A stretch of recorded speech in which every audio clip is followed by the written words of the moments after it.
Hello, welcome to day 10 of the Times BFI 53rd London Film Festival. I'll shortly be speaking to director Jay Blakeson about his film The Disappearance of Alice Creed. So this is your first feature film directing. How did you find it?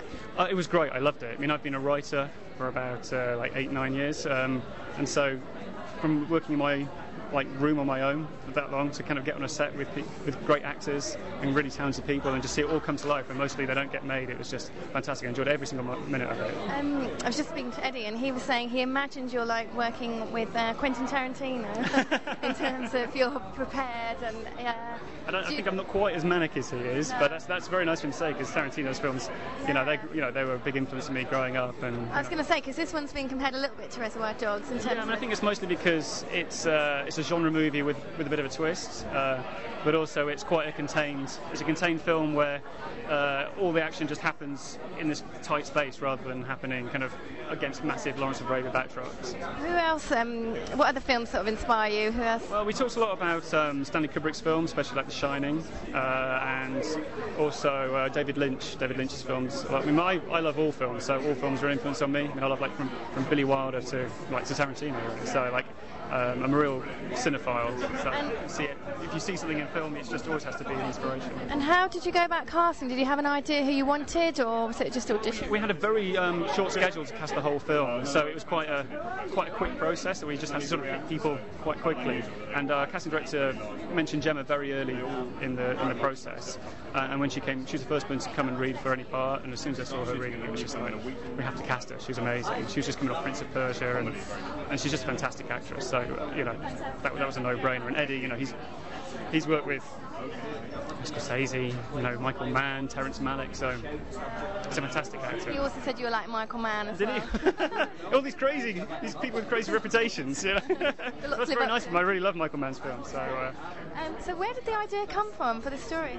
Well, I've always been interested in that kind of power dynamic of a kidnapping, because when you kidnap somebody, well, not that I kidnap somebody, but if you kidnap somebody, you sort of take all their power away, and they can't dress themselves or feed themselves or take care of themselves. So at the same time as being like a bad guy who's out for money, who might end up killing this person, you're also their kind of carer, as almost like a nurse or a parent, and it's a very sort of specific sort of crime.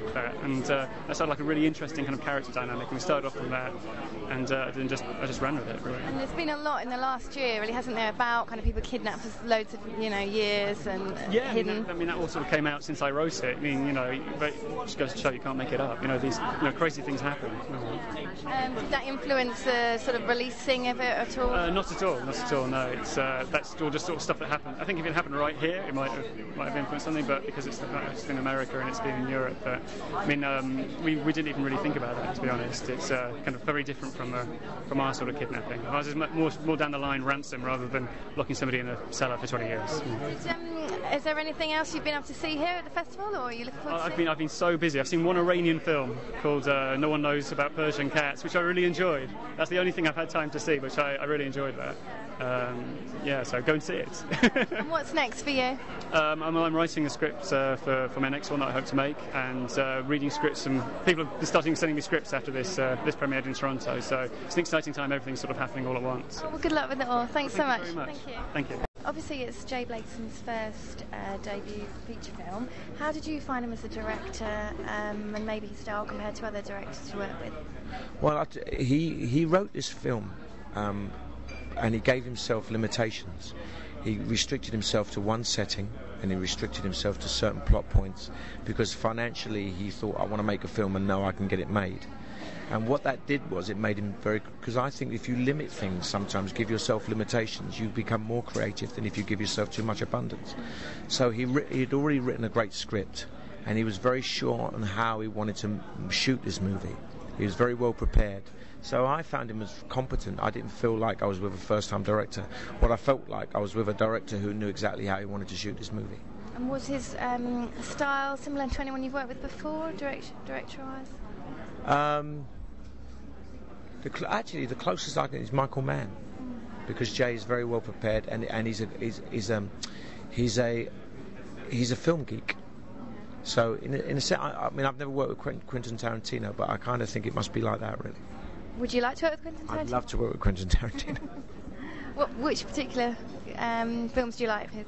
Quentin Tarantino? Oh, Reservoir Dogs is my favourite. This film actually has been compared in some ways to the drama. Yeah. Yeah, it has. Fair comparison? Yeah, because it's there's violence, but it's not gratuitous, and there's great characters. Reservoir Dogs is full of great characters, as is The Disappearance of Alice Creed. And what particularly appealed about this role for you? I just thought it was a fantastic role, really. There's so many aspects of Vic are revealed throughout the film, and they're shocking and they're surprising, but they're logical. They make sense. When aspects of Vic are revealed, you sort of think, oh, I understand now, you know. And that's what's great for an actor. It's when a character has an arc and it's logical and you can follow it through. Yeah. And what about the festival? Have you had a chance to see anything else here? No, I've been working. They've flown me in for one night. Oh. I've been in Nova Scotia and Malta filming Moby Dick, so I've come back for one night. When's that finished? Well, I finished that in January. Oh, okay. Cool. Thanks so much. Thank you very much. Cheers, thank you.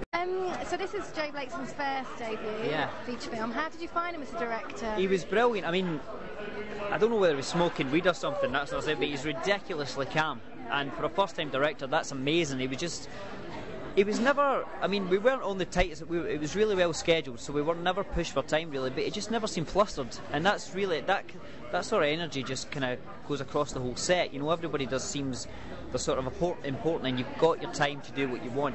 You never felt you had to do something for the sake of doing it. You had time to think about each scene.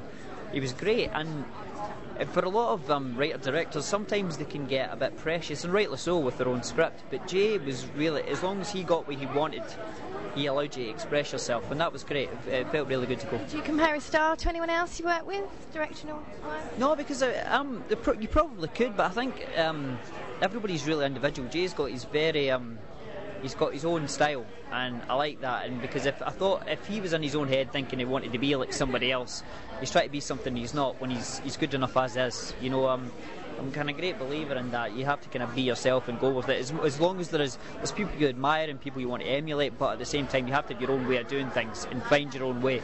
And Jay's got his own style. He'll be good as gold. And what appealed to you about this role? I say there the paycheck, but no, it was a cracking script, and it was a brilliant cast. And when I originally went for it, I didn't want to go for it because I've been planning to do America for a couple of years. And when I was going for it, my agent says, look, there's this one script you should read before you go. And I'm saying, look, I'm not reading it because with the cast and stuff involved, I'm really going to want to do it. And if I don't get it, then I'm going to go to America on a downer. And as soon as I read it, I thought, bastard, I really want to do this. And I just went for it, and I'm just delighted to be involved in it. It says with Gemma's quest for world domination of acting, and Eddie is established as we're probably one of the best we've got at the moment. You know, it was just good to be involved, and I felt I had to bring my A game. You know. Thanks so much. Thank you.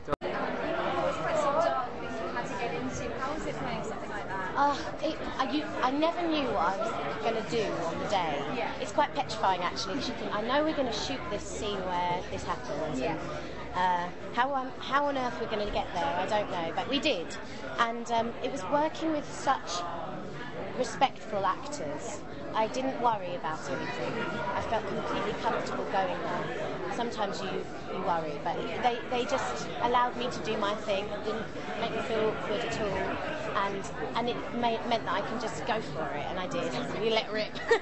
It seems like we really enjoyed working together. We did. We had such fun. It was like complete contradiction. Yeah. We had so much fun, but that's generally what happens when you do something quite heavy. Yeah. You have to be able to go and shake it all off and go for a drink and have a party at the end of it, and otherwise you go crazy. And I'm not about that. I like to have fun on my work.